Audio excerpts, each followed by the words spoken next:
What's going on, guys? Welcome to the channel. So this video is going to be about putting your life on hold for your ex. So basically, videos, when you're a YouTuber, videos just kind of come to you. When you really understand your material, you might just be sitting around listening to music and bam, hits you.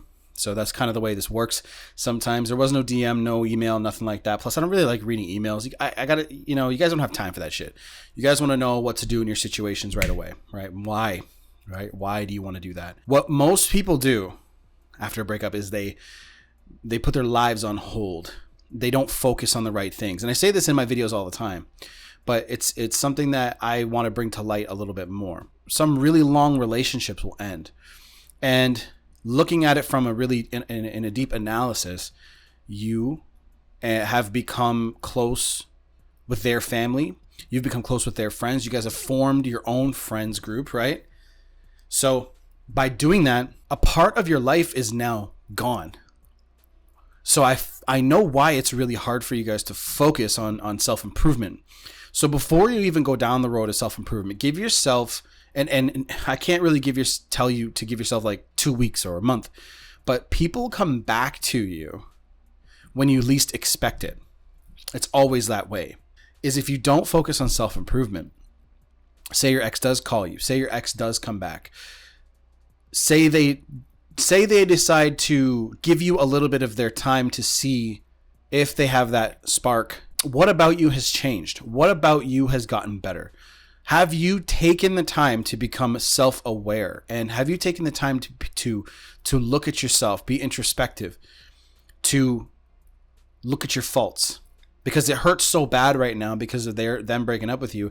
I know it's hard to do that because you already feel pain. Maybe you don't like being around yourself. Maybe you can't stand 10 minutes of pure silence because you don't know what to, you're bouncing off the walls. So you need to take that time because that's what is going to make you a better person in the end. If your ex broke up with you because of a certain reason and they want that reason cleared up, you need to be able to fix that. So if they do call and that reason is still sitting there, it's a festering wound. It needs to be fixed. Say you have tendencies to lash out. Say you have tendencies to be condescending. Say you have tendencies to be rude and you don't even know why. A lot of the times you're carrying over behaviors from your parents or your childhood or something traumatic in your life. It's always subconscious. You got to look deep. If those tendencies are still there, especially in long-term relationships, 6 years, 10 years, the reason people leave is because it's a compilation of negativity, right? It's an amalgamation of problems. People end up coming to the conclusion that they're like, I'm just tired of your shit. That's what happens. That's real. That's real shit for you. So when someone breaks up with you, they are tired of dealing with the same repetitive problem. If it's a lashing out issue, their emotional pool and their tolerance for you is just overflowing and they can't handle it anymore. They don't have a way of, getting rid of it because you're the issue and they're around you all the time. I know that's really hard to hear, but that's real shit. So that's why I tell you, and that's why I say in all my videos to do and focus on the self-improvement, because here's another reality that's going to hit you, especially a lot of you younger fellas. A new girl will come your way at some point. I know it's hard to believe because you feel worthless right now, but another person will come, and ladies, another dude will come. You guys get far more attention. What's going to happen is that new person that you're with is going to see those faults about you eventually. Not everything about you is bad. Not everything about them is bad.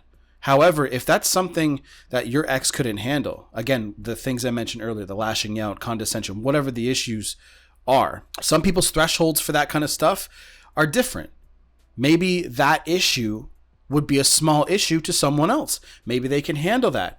But if it's an unhealthy problem, then 99% of the time, whoever comes into your life ain't going to want to handle, and they're not going to want to be around that. Someone new will enter, and you need to fix that problem because every relationship you're going to deal with is going to suffer. It's not someone else's job to fix you. So focus on your self-improvement. Focus on growth.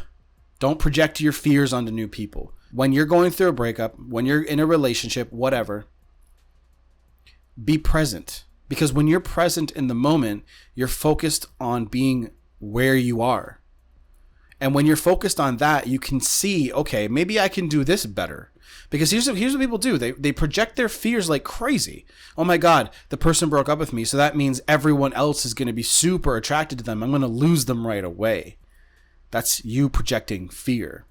I loved that person. That means everyone in the world is going to love that person. And that's not true. It can happen, but it's not necessarily true. So if you focus on getting better, if you focus on being present and being with yourself and self-awareness and self-evaluation and reading. I tell every one of my students to read. I tell every one of my students to pick up a book and dive in and just look at yourself. So many people are afraid to look at themselves. So many people are afraid to face their demons and face their childhood because it's painful. I'll tell you something about pain. Pain goes away. Deep pain eventually goes away. You just have to look at it long enough and understand. Because when you're aware of the pain, when you're aware that it's there and you look at it and you're like, that doesn't define me. It's mind over matter. Now, I've been through some traumatic shit in my life, especially in my childhood. I had these exact tendencies that I mentioned earlier. I used to have that, right? I used to be like that all the time. And when it came to the forefront of my mind, when I became aware of it, awareness is everything, then it's a choice. Do I want to be like this or do I want to be like that? And it takes practice. So once you become aware of a certain thing about yourself, now you have to practice not doing that. And how you do that is you identify, okay, I don't want to be like that.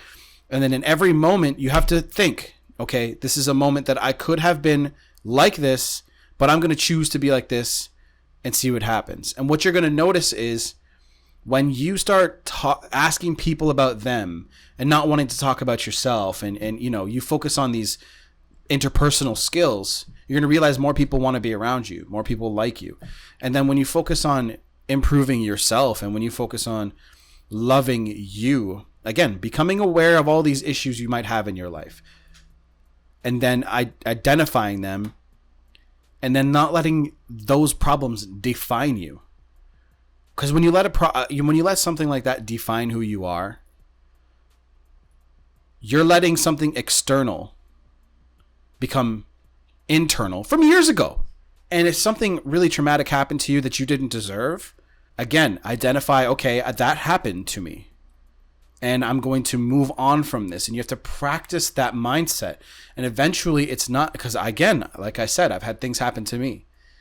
And when you practice not letting that define you, you can now be clear about who you want to become. And that's where I'm going to leave this video. Left or right is going to be some sort of other video that will help you. Coaching's down below. Everything else is down below in the description box. Leave a comment, like, subscribe, all that shit. And I'll see you guys in the next one. Done.